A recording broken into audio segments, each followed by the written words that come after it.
नौकरी पत्र ले जाकर सिर्फ नौकरी बजाना नहीं, यह ध्येय नहीं होना चाहिए।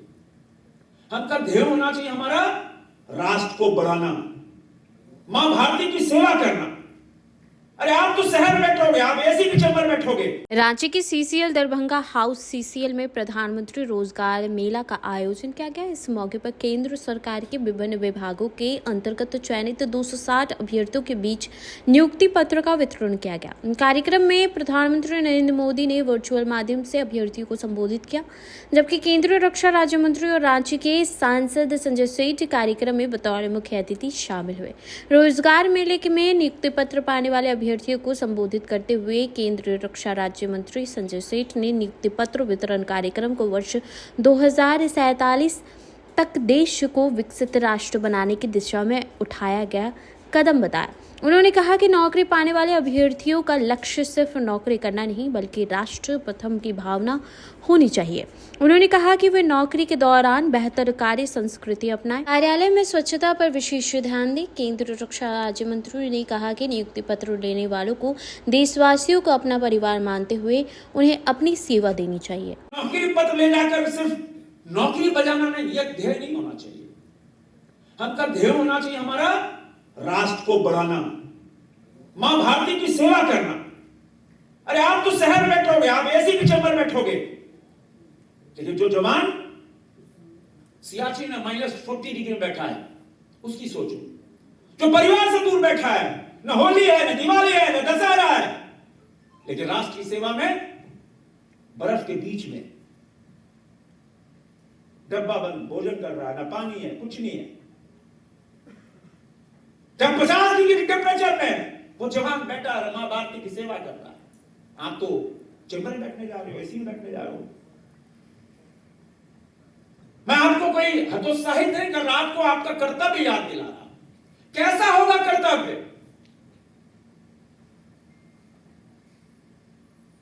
और जब अपनी सीट पे बैठना तो मोदी जी का मोटिवेशन लेना, देखना कि 74 साल के एक व्यक्ति में क्या ताकत है। 140 करोड़ देशवासी को परिवार को मानते हुए कैसा कैसा जज्बा है देश को बढ़ाना। नियुक्ति पत्र नहीं है, ये आने वाले 22 साल बाद हम 2047 जब भारत अपनी आजादी के 100 साल मनाएगा, आप उसके ब्रांड एम्बेसडर हो और वो 2047 कैसा होगा वो आप पे निर्भर है। हम सब ने यहां जो मंच पे बैठे हैं, बहुत लोग हैं जिन्होंने जिंदगी के 75% में काट लिए,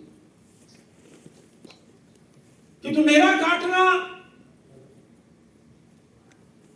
और आने वाले भारत का, कि हमारा भारत कैसा होगा, आने वाली जनरेशन को हम कैसा राष्ट्र दें, यहां पे निर्भर है। राष्ट्र आजादी के बाद हम पंचवर्षीय योजना सुनी थी, पंचवर्षीय योजना होती है। सभी माननीय प्रधानमंत्रियों ने बहुत काम किया, लेकिन प्रधानमंत्री का विजन कि आने वाले 25 साल बाद, अब तो 22 साल रह गए, हम अपनी जनरेशन को कैसा सशक्त भारत दे, इसकी तैयारी हो गई है। जो जहां है, चाहे वो सफाई कर्मचारी हो, चाहे कर्मचारी हो, क्लर्क हो, चाहे अफसर हो, सरहद पे हो, हर की जिम्मेवारी कैसे मां भारती को सर्वोच्च स्थान पे पाना, आने वाले जनरेशन को हम एक सशक्त भारत दें, उसके लिए तैयारी शुरू है। और आप जब नियुक्ति पत्र लेके जाएंगे, उस नियुक्ति पत्र के माध्यम से सिर्फ परिवार चलाना नहीं, सिर्फ पेट भरना नहीं, यह आपको गौरव होने में जा रहा है कि देश के प्रधानमंत्री के द्वारा आपको नियुक्ति पत्र मिल रहा है। कैसे राष्ट्र प्रथम, नेशन फर्स्ट के भाव से आप काम करें, कैसे करप्शन से दूर रहे, कैसे वर्क कल्चर लाएं, यहां के ऊपर है। और सफाई, सरकारी कारों में सफाई, चाहे आप जीएसटी में जा रहे हो, रेलवे में जा रहे हो, बैंक में जा रहे हो, एक्साइज में जा रहे हो, कहीं जा रहे हो, मोटो लेके जाओ कि भारत स्वच्छता के रूप में आगे बढ़ा है। हम जहां जाएंगे, जिस टेबल पे बैठेंगे, जिस रूम में बैठेंगे, जिस चेंबर में बैठेंगे, वो स्थल साफ होना चाहिए।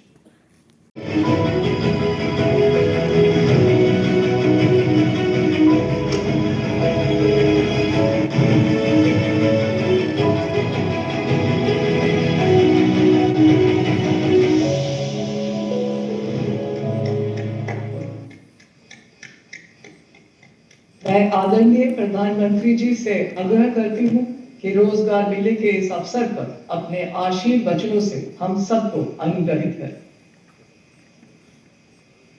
नमस्कार।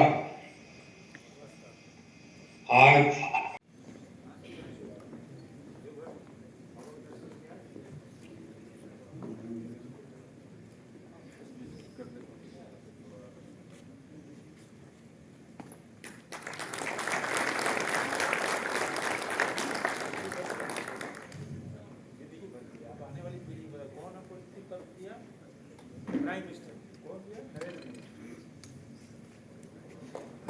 आनंद राज,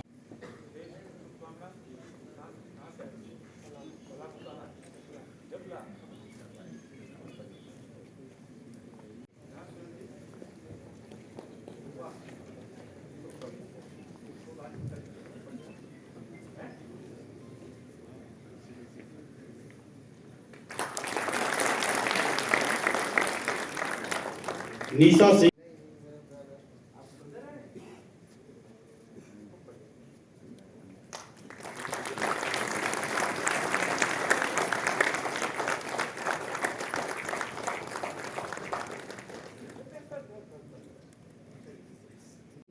जो लोग यहाँ उपस्थित हुए हैं, उनकी राष्ट्र सेवा की यात्रा की शुरुआत होगी और इन सौभाग्यशाली के लिए इस शुरुआत की पहली मंजिल जो है वो राष्ट्र वंदना से की जाएगी।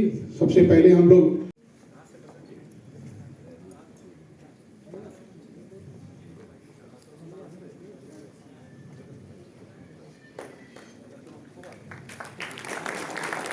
तालियों की गड़गड़ाहट से स्वागत किए। अर्पित